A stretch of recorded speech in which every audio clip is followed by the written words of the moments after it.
The drill broke through the last layer of rock, and stale air rushed out from the darkness below. Prella stepped back, her crystalline skin catching the light from the work lamps. After 6 months of digging on this dead world, they had finally reached the vault. "Seal is broken," Brix announced, pulling his 4 arms back from the drilling equipment. "Whatever is down there, it has been waiting a long time." Prella was a Varani, a species that lived for preserving history. Her people believed that the past held answers to every question. When scans had detected an intact data storage facility beneath the scorched surface of Solrath 7, she had fought hard to lead this mission. The planet had been dead for 12,000 years. Its sun had expanded, burned away the atmosphere, and left nothing but rock and dust. But the Solrathi, the people who once lived here, had built their vaults deep, deep enough to survive. "Samuel," Prella called out, "we need you." A human walked over from the equipment tent. Samuel Ward was in his mid-40s, with gray starting to show in his short hair. He moved quietly, like a man who had learned long ago that making noise attracted trouble. Before joining the Galactic Archaeological Corps, he had been a soldier. 20 years of war on Earth, followed by 10 years of digging up the past among the stars. "The data systems will be corrupted," Prella explained. 12,000 years of degradation. "We need your skills." Humans had a reputation in the galaxy. They were not the strongest species, or the fastest, or the longest lived. But they could see patterns where others saw only chaos. Give a human a broken system, a corrupted file, a puzzle with missing pieces, and something in their brain would fill in the gaps. Other species called it magic. Humans just called it intuition. Samuel looked down into the hole. "How deep?" 40 meters. "The main chamber should be intact." He nodded and began gathering his equipment. The descent took an hour. The shaft was narrow, carved by their drill through ancient stone. At the bottom, they found a door made of metal that had not rusted despite the millennia. Solrathi engineering was legendary, and now Prella understood why. Bricks cut through the lock. The door swung open, and their lights revealed a chamber filled with rows upon rows of storage units. Each one held holographic data crystals, thousands of them, preserved in perfect condition. "By the ancestors," Den whispered. The young Varani assistant had never seen anything like this. This is everything. Their entire history." Prella moved through the rows with tears forming in her eyes. The Solrathi had been warriors, famous across the galaxy for holding back the first hive incursion. The hive had been a swarm species, billions of creatures that consumed everything in their path. They had destroyed dozens of civilizations before the Solrathi stopped them. And then the Solrathi had vanished. Their sun killed their world, and the survivors scattered and faded into history. Only legends remained, until now. "Samuel, can you access the primary terminal?" Prella asked. The human was already working. His fingers moved across the ancient console, and his eyes were focused in that way Prella had learned to recognize. He was seeing the patterns, following the logic of engineers who had died before humans even discovered fire. "System is damaged, but functional," he said. "I can restore access, but it will take time. Some files are more corrupted than others. Start with whatever is most intact." Samuel worked through the night. Den brought him food, which he barely touched. Bricks reinforced the chamber's structural supports, worried about collapse. Prella cataloged the storage units, her excitement growing with each discovery. By morning, Samuel had isolated one file that stood out from the rest. It was stored separately from the others, in a protective case marked with symbols that the translation software struggled to interpret. "This one is different," Samuel said. "Higher priority encryption. Someone wanted to make sure this specific recording survived." "What does the label say?" Samuel ran it through the translator again. The symbols shifted, reformed, and finally produced words they could understand. "The Last Guardian," he read aloud. Prella felt a chill run through her crystalline body. The Last Guardian was a figure from Solrathi mythology, a warrior who had stood alone against the hive while the civilian ships escaped. Some said he was a god. Others said he was simply the greatest soldier who ever lived. "Play it," she ordered. Samuel activated the file. Light flickered from the ancient projector. Static filled the air, then cleared. A figure appeared before them, rendered in holographic detail, so sharp it seemed almost alive.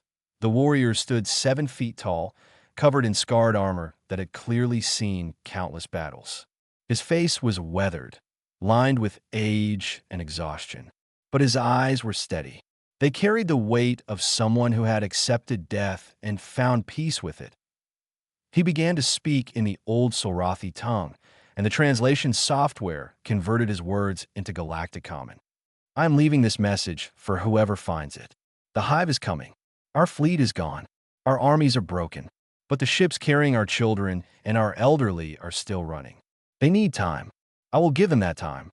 Prella listened in silence as the warrior spoke of sacrifice, of duty, of love for a people he had sworn to protect. It was beautiful and terrible, the final words of a hero who knew he would die. When the recording ended, Din was crying openly. Even Brix looked moved. "This is the most important discovery in 300 years, Prella said softly. The last Guardian was real. Samuel did not respond. He was staring at the console, his face pale. "Samuel? What is wrong?" The human looked up at her, and there was something in his eyes she did not understand. Confusion, fear, disbelief. The translation finished analyzing the recording's metadata, he said slowly. The biological data embedded in the file. And Samuel turned the console toward her. "The warrior in that recording is not Solrathi." Prella looked at the data. Heart rate patterns, brain wave signatures, genetic markers, all of it pointing to a species that should not exist in a recording this old. The warrior was human. Nobody spoke for a long time. Prella stared at the data on the console, her mind refusing to accept what her eyes were telling her. The genetic markers were clear. The biological signatures were unmistakable. The warrior in the recording, the legendary last guardian of Solrathi mythology, was human. "Run it again," she finally said. "I already ran it 4 times," Samuel replied. His voice was quiet, controlled, but Prella could see his hands shaking slightly. "The results do not change." Brix pushed forward, his 4 arms crossed over his chest. "This must be an error. Humans only achieved space travel 200 years ago. This recording is 12,000 years old. The math does not work." "I know." "Then explain it." "I cannot." Din was still staring at the holographic figure frozen in the air above the projector. The warrior stood motionless now, caught mid-sentence, his scarred face locked in an expression of tired determination. He wore Solrathi armor, carried Solrathi weapons, spoke the Solrathi language. But beneath all of that, his body was undeniably human. "Perhaps the Solrathi captured a human," Din suggested weakly. "Perhaps they took one of your ancestors, and 12,000 years ago, humans were living in caves," Samuel interrupted. "We had not invented writing yet. We were hunting with spears and painting on walls. There is no way one of us could have been here." Prella forced herself to think clearly. She was an archivist. Her entire life had been dedicated to finding truth in old records. There had to be an explanation. "Play the other recordings," she ordered. "There must be more information. Context. Something that explains this." Samuel nodded and turned back to the console. His fingers moved across the controls, and more files began to appear. Hundreds of them. Thousands. All stored in the same vault, all waiting to tell their stories. The next recording showed a council meeting. Solrathi leaders sat around a circular table, arguing in their ancient language. The translation software worked quickly, turning their words into something the crew could understand. "The stranger cannot be trusted," one leader was saying. "He appeared from nowhere. He speaks no known language. He could be a hive spy." "He is not hive," another responded. "I have seen hive creatures. They do not look like this. They do not act like this." "Then what is he?" "I do not know. But when the hive attacked the northern settlement, he fought alongside our warriors. He killed 17 drones with nothing but a blade he made from scrap metal. Our best soldiers cannot match that." The recording shifted to show footage of a battle. Hive drones, insectoid creatures with razor-sharp limbs, swarmed through a burning village. Solrathi warriors fought back with energy weapons and curved swords. And in the middle of the chaos, a single figure moved with brutal efficiency. The human that he was younger in this recording, perhaps 30 years old. His movements were fast and precise. Every strike calculated to cause maximum damage. He did not waste energy. He did not hesitate. He fought like someone who had been fighting his entire life. Where did he learn to do that? Den whispered. Prella shook her head. She had no answer. More recordings followed. They told a story that seemed impossible but was clearly true. The human had appeared on Solrath through some kind of phenomenon that the Solrathi could not explain. A flash of light, a tear in the sky, and then he was there. He was confused at first, unable to communicate, clearly lost and frightened. The Solrathi almost executed him as a potential threat. But then the hive came, and everything changed. The human fought. He learned their language. He studied their tactics. Within a year, he had risen from prisoner to soldier. Within 5 years, he was commanding his own unit. Within 10 years, he had become the most decorated warrior in Solrathi history. They called him Wrathcold. The translation was rough, but it meant something like the storm that does not end. He was a legend, Prella breathed. The stories about the last guardian, they were about him. A human. Samuel had stopped working. He was watching the recordings with an intensity that Prella found unsettling. His jaw was tight, and his eyes never left the holographic figures. Samuel, are you all right? Keep playing them. The recordings continued. They showed Wrathcold training young Solrathi warriors, teaching them techniques that no one had seen before. They showed him standing before the council, arguing for strategies that seemed insane but always worked. They showed him carrying wounded soldiers from battlefields, refusing to leave anyone behind. And then they showed the final days. The hive had broken through the outer defenses. The Solrathi fleet was destroyed. The armies were scattered. Civilian ships were loading with refugees, but they needed time to escape. Time that no one could give them, except Wrathcold. The last strategic recording showed a map of the planet. A single mountain pass connected the refugee camps to the hive landing zone. If the hive reached that pass, the civilians would never escape. I will hold the pass, the human said in perfect Solrathi. Get the ships into orbit. I will give you the time you need.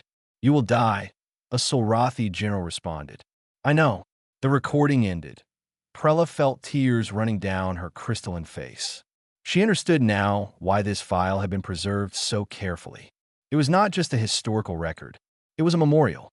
There is one more file in the priority archive, Samuel said. His voice was strange, almost hollow. The personal recording. The one we first played. The final message. Yes, but I do not think the translation was complete. There is more audio at the end. Audio in a different language. Prella moved closer. What language? Samuel looked at her, and his expression made her blood run cold. English. He recorded his final words in English. He pressed play. The warrior appeared again, standing alone in what looked like a small room carved into rock. The mountain pass was visible through a window behind him. In the distance, the sky was dark with hive swarms that Wrathcold removed his helmet. Beneath it was a human face. Aged now, perhaps 60 years old. Scarred and weathered, but unmistakably human. And then he spoke, not in Solrathi, but in his native tongue. My name is Staff Sergeant Daniel Ward, United States Army. And if anyone ever finds this, I want you to know why I did what I did. The voice filled the ancient chamber. It was rough and tired, the voice of a man who had not spoken his native language in decades. But every word was clear. I do not know if anyone will ever find this recording. I do not know if there are other humans out there, or if I am the only one who ever existed. I fell through something. A light. A door. I do not know what it was. One moment I was in the mountains of Afghanistan, and the next moment I was here. Samuel stood frozen at the console. His face had gone completely white. The year was 2003 when I left Earth. At least, I think it was 2003. Time works different here. The stars are wrong. The days are longer. I stopped counting after a while. Prella watched Samuel carefully. Something was wrong with him. Something beyond simple shock at discovering an ancient human. I was a soldier back home. Iraq. Afghanistan. places that probably do not exist anymore if 12,000 years have really passed. I thought I understood war. I thought I'd seen everything. I was wrong. The holographic figure of Daniel Ward paced slowly in front of the camera. Behind him, through the window, the hive swarm was growing larger. He did not seem to care. The Solrathi found me wandering in the desert. They almost killed me. I did not blame them. I would have done the same thing in their position. A stranger appears from nowhere, cannot speak, cannot explain himself. It is a threat. You eliminate threats. He stopped pacing and faced the camera directly. But then the hive attacked, and I realized that whatever brought me here, whatever accident or fate or cosmic joke dropped me on this planet, I had a choice. I could die confused and alone, or I could die fighting for something. I chose to fight. Den had moved closer to the hologram, fascinated despite the impossibility of what they were witnessing. He talks like a warrior, the young Varani said quietly, like someone who has accepted death. He had accepted it, Prella replied. This recording was made hours before the final battle. Daniel Ward continued speaking. The Solrathi are good people. Strange, but good. They took me in when they did not have to. They taught me their language, their customs, their way of fighting. They gave me a home when I had lost everything. His voice softened. I had a family back on Earth. A wife. A son. He was just a baby when I left. I never got to see him grow up. I never got to tell him I loved him. That is the hardest part. Not the fighting. Not the dying. Just knowing that my boy grew up without a father. Samuel made a small sound. It was barely audible, but Prella heard it. She turned to look at him and saw that his hands were gripping the edge of the console so hard his knuckles had turned white. Samuel, what is wrong? He did not answer. He could not take his eyes off the hologram. I do not know if my family survived, Daniel Ward said. I do not know if humanity survived. But if they did, and if somehow this message reaches them, I want them to know something. I never stopped loving them. Not for one day. Everything I did here, I did because they taught me what is worth fighting for. The recording paused as Daniel Ward looked out the window. The hive swarm was almost at the mountain pass now. They are coming. I do not have much time left. So let me say this clearly for whoever finds this recording. He turned back to the camera. My name is Staff Sergeant Daniel Ward. Service number 442-78-9156. Born March 15th, 1971 in Cedar Falls, Iowa. Son of Robert and Mary Ward. Husband of Jennifer. Father of Michael. Prella heard something crash behind her. She spun around to see Samuel slumped against the wall, his equipment scattered on the ground. He was staring at the hologram with an expression of complete shock. Samuel, that is my grandfather, Samuel whispered. The words hung in the air. Nobody moved. What did you say? Brix asked. Daniel Ward. Jennifer Ward. Michael Ward. Samuel's voice was shaking. My grandfather disappeared in 2003 during a classified operation in Afghanistan. They said he died in an explosion. They never found his body. My father grew up without knowing what happened to him. Prella looked from Samuel to the hologram and back again. Now that she knew to look for it, she could see the resemblance. The same jaw, the same eyes, the same way of standing, straight-backed and alert. That is impossible, Den said. The chances of run a genetic comparison, Samuel interrupted. His voice was steadier now, controlled. The soldier in him was taking over. Compare the biometric data in the recording to my DNA profile. The ship has my medical records. Brix moved to the console and began the analysis. The chamber was silent except for the soft hum of the ancient machines. The results appeared on the screen. Familial match confirmed. Brix read aloud. Direct descendant. 3 generations removed. Samuel closed his eyes. My grandfather was the last guardian. He laughed, but there was no humor in it. Just disbelief. Just pain. I joined the archaeological corps because I wanted to find him. I spent 20 years in the military, just like he did. Then I spent 10 more years searching through alien ruins, hoping that maybe I would find some trace of what happened to him. He opened his eyes and looked at the hologram of Daniel Ward, frozen in time 12,000 years ago. I never expected this. Prella moved to stand beside him. She did not know what to say. In all her centuries of archival work, She had never encountered anything like this. "There are more recordings," she said gently. "Personal logs. Your grandfather kept records throughout his time here. If you want to know more about his life, play them," Samuel said. "Play all of them. I want to hear everything." And so they did. The personal logs stretched across 30 years of Daniel Ward's life on Solrath. Prella organized them in chronological order while Samuel sat in silence, preparing himself for what he was about to hear. The first recording was dated shortly after Daniel's arrival. He looked younger in this one, maybe 32 years old. His face was clean-shaven, and his eyes still held the confusion of a man who had lost everything he knew. Day 47. I think. Hard to tell time here. The sun rises in the wrong direction. The nights last forever. I keep waiting to wake up, but I never do. He was sitting in a small room, probably his cell. The walls were bare stone. They have stopped trying to interrogate me. I think they finally believe that I do not understand their language. One of them, a female with blue skin, has been trying to teach me basic words. I have learned how to say food, water, and please do not kill me. That last one gets a lot of use.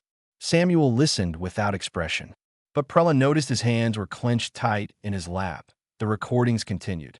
Months passed. Daniel learned the Solrathi language faster than anyone expected. He learned their customs, their history, their way of seeing the world.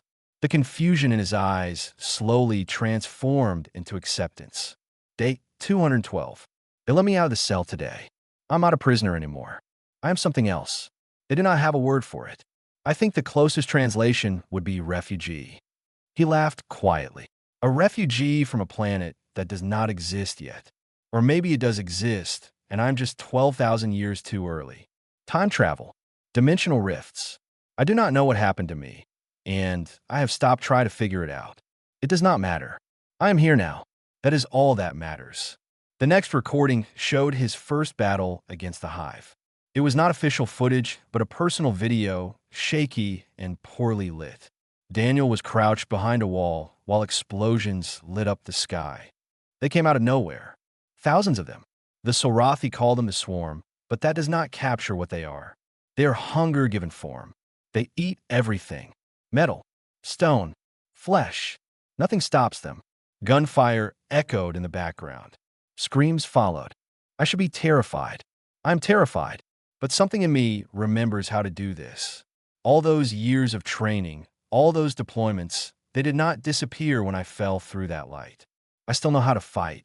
I still know how to survive.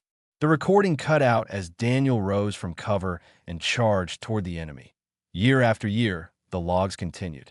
Samuel watched his grandfather transform from a lost soldier into a legendary warrior. The Solrathi went from viewing him with suspicion to treating him with respect, and eventually with reverence.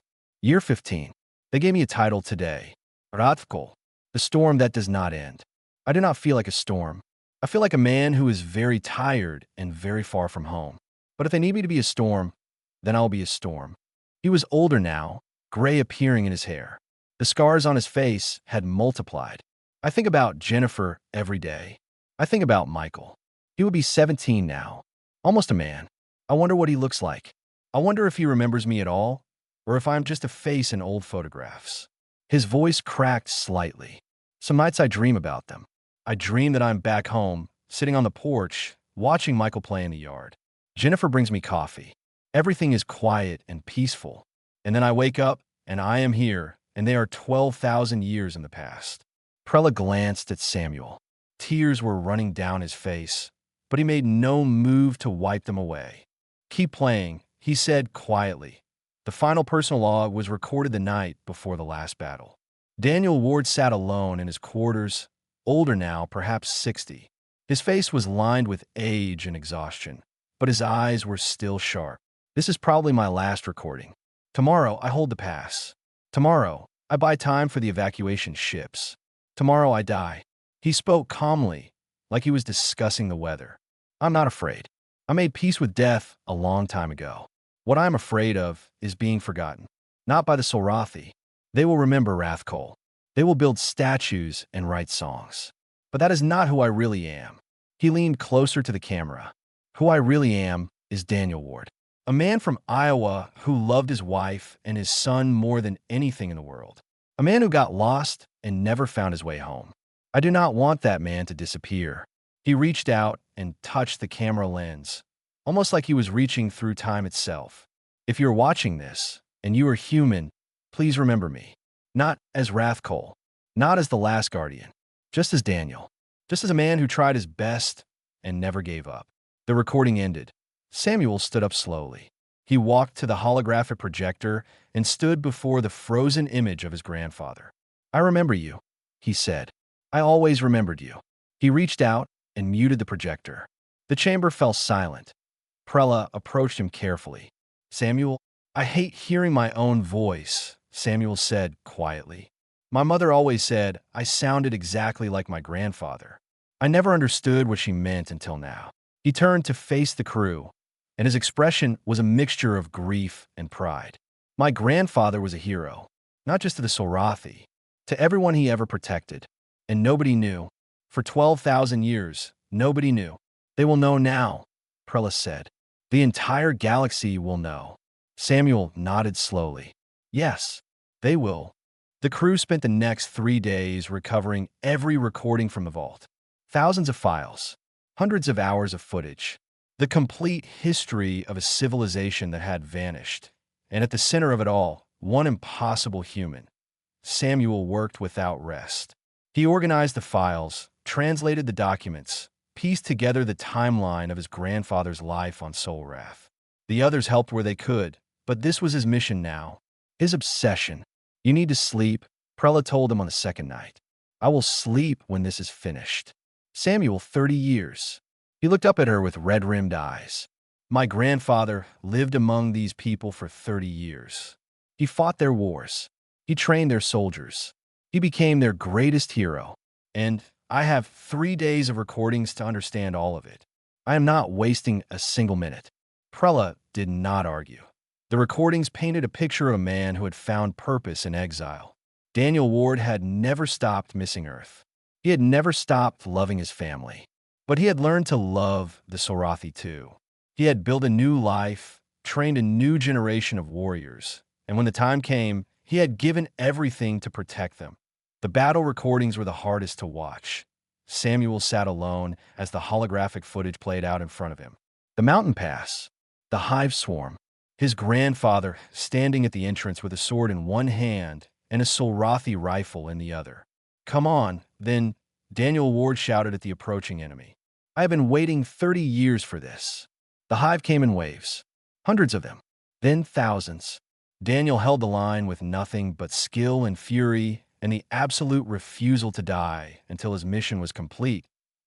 He fought for 7 hours, 0.7 hours of continuous combat. 7 hours of dodging claws and firing weapons and cutting down anything that got too close.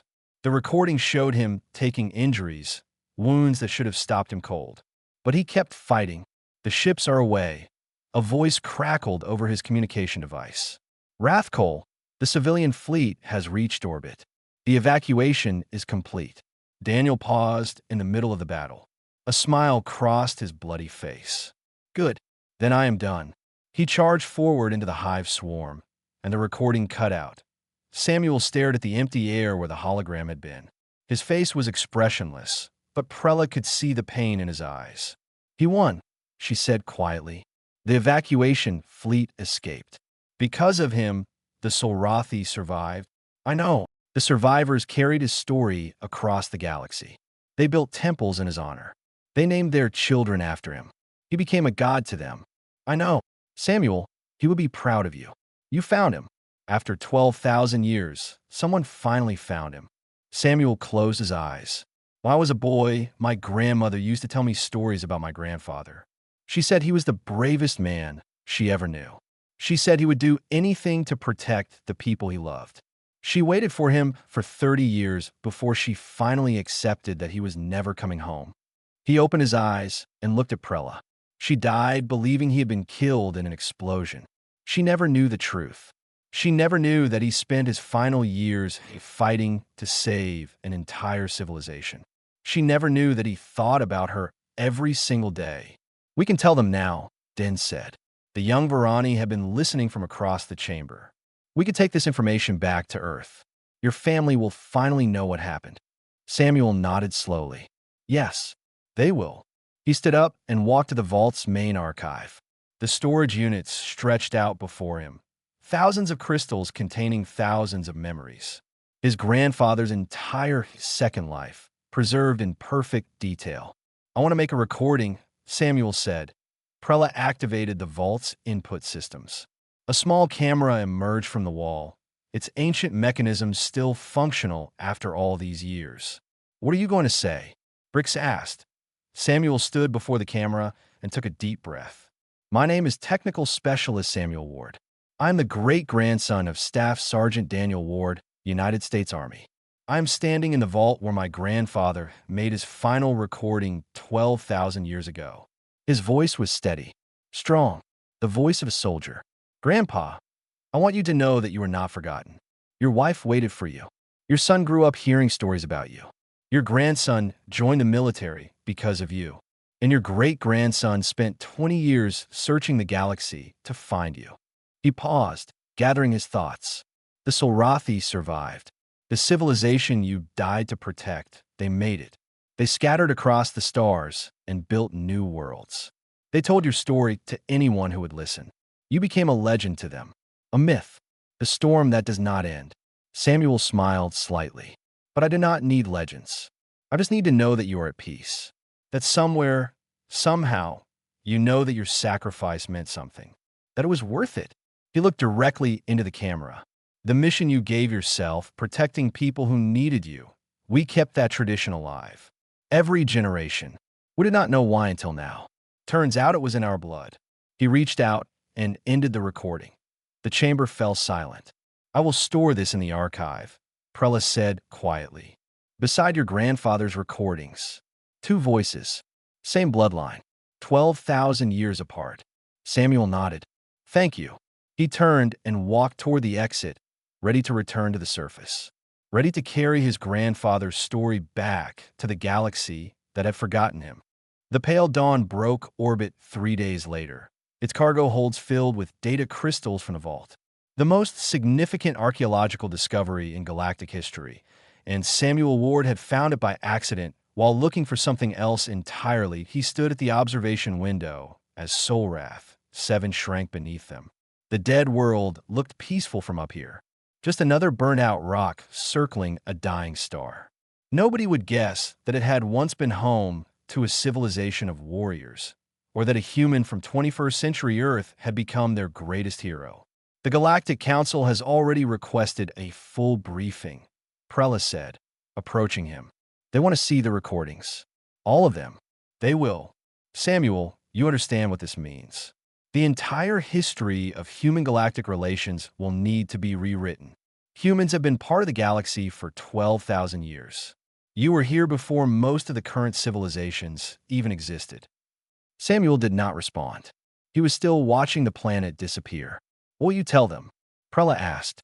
"The Council, the media, the galaxy, the truth, which is..." Samuel turned to face her. "That humanity has been protecting others since before we even knew the stars had people in them. That we do not need advanced technology or powerful weapons to make a difference.